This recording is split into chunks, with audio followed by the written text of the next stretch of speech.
Hello, it's BrickTsar, and you can tell by the non-royalty free music that it is time for BrickTsar Answer Thingy, where I answer questions you provide, especially if they are related to Lego. And today we have a question from Mardi Gras Man 23, and this is related to Bricklink and Bricklink selling. He has a bat question. It is, here's one I have for you based on a mistake I made. You ready? Have you ever mixed up two packages and sent the two people the wrong package? He says, luckily I had two very understanding customers. I refunded them and let them keep the wrong items and all was good. And that's a good one. I don't know that I've done that on Bricklink yet, but I have definitely done something very similar on eBay. Many years ago, probably in my early days at eBay in particular, I sent the wrong items. I think I did send it to two different people, mixed the packages up when I was packaging them. And in those days, you didn't print the labels. It's actually a little easier today to make that mistake because I print everything here at home.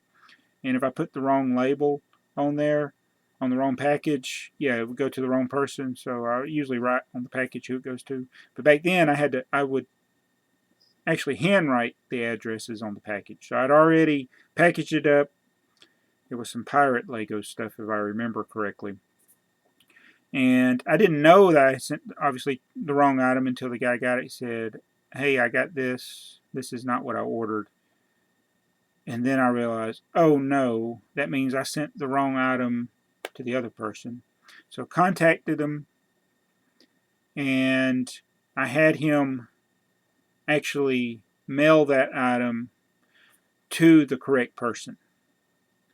So I refunded him the money, gave him some money for buying the postage over what it would actually cost, and he actually mailed those items to that correct person. For some reason, I think I only had to do that with the one person. So either I hadn't shipped the one item, I can't remember. I don't remember having to send two people money back, but he actually mailed those.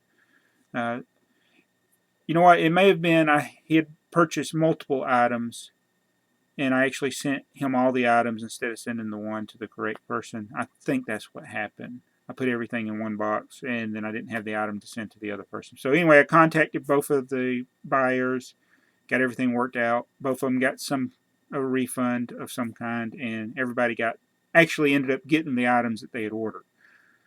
So, and that made me really paranoid, making that type of mistake. But I've done other things like not include all the things that they ordered, or put in the wrong part, especially on Bricklink. I do that more often, putting the wrong part, and that's why I'm trying to get everything converted to where it's in a particular drawer. Make sure what is in the drawer is what is in my inventory, and I don't make those mistakes. But I've probably close to 20 times I've shipped something to somebody, they get their item, they say it was missing an item. I check my inventory, and sure enough, it matches exactly what they say they were missing, and then I send them another package, and they're happy, and try to do a little extra as well. It can be expensive, especially if you're sending stuff overseas. So I've gotten to where especially when I send stuff overseas, I am double checking. Similar looking items sometimes would cause a problem. But yeah, I've made many mistakes. And fortunately, people are very understanding. Um, Now, I have had on eBay, people would leave negative feedback without even contacting you. And that, you know, that's not good. And I know some people got upset with one of my hauls, but when I'm doing a haul, you're seeing my reaction as I get the items. So even though I may not be happy with the items, I still would work things out with the seller, or I would just not worry about it. I can't tell you how many times I've gotten Lego stuff on eBay, and it's like, just there were some problems, but a lot of times I'm like, well, I'm not gonna worry about it. I tell you, the thing that annoys me the most is when people don't put the correct postage on the package. I've had people pay for flat rate postage, and they just put it in a regular box, and then I get it, and there's like a $20 postage due. I had somebody put first class on a box, and this is usually I would just go ahead and pay it because I wanted the items. There was one time I knew what was in the box was worth so much that I wasn't taking a chance of sending it back or not taking it. So I paid. It was like $10 short. I paid the $10 to the. I actually gave it to the mail carrier so I could get the package.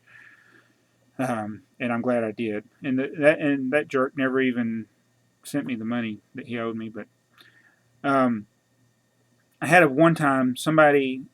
I bought two eBay lots. One was a little tiny lot, and the other was a great big humongous lot. It was some of the giant Lego bricks, the Primo bricks, and they didn't put them together. I didn't understand that. I said, why do they send two separate packages? But not only did they send two separate packages, the one was the first class mailer.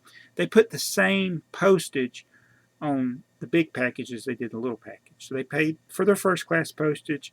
They printed a duplicate label and put it on the big package. And so I get it. It comes full postage due. And then I look at it. It says first class mail. There's no way you could, this huge box, you could send it first class. And I was like, I'm not paying for that. I've already sent them over that amount. I mean, the amount they charged for postage was more than what it would have cost to ship. And then now I got to pay for it. So I said, no, I'm not paying it. Contacted the seller right away. Apparently, I never heard back from them because like 3 or 4 weeks later, they said I still hadn't got the package back. And I'm like, look, not my problem. You didn't pay for the postage. I refused it to accept it.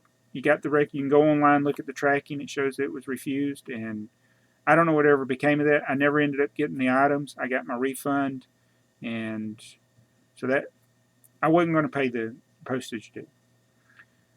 So anyway, so yeah, I've made mistakes. I've been on the other end of those types of mistakes, and if somebody sent me the wrong, especially on Bricklink, if somebody sent me the wrong item, or they sent me something they were supposed to send it to somebody else, I would do it. If they contact me, I say, yeah, sure, I'll ship it. That is not a problem. I'll help them out any way I can that way. I ship stuff all the time, so it's not a problem for me. But somebody who never ships stuff, it might be more of a challenge because they'd probably have to go up to the post office, and that'd be a really huge inconvenience. So always make sure when you seal that package, you put who it's going to, and sometimes not just the number, like the order number, put the name of the person, and then when you print the postage from PayPal or however you use to print the postage, you'll make sure you send it to the right person. But definitely been there, done that, in both ends of it. So anyway, thank you for that question, Mardi Gras Man 23. Be sure to leave your back questions in the comment section below. I will try to answer them as I can. May not be able to answer all of your questions, but I appreciate providing the back questions. I'll try to keep this segment regular. I had a long hiatus there where I didn't do it. People do like this, and I appreciate the questions. And I enjoy doing it. It's just I've been in a transitional period with my work, and I've just been having a hard time. So I'm going to try it. I love this segment. I hope you do too. Thanks for watching. It's BrickTsar.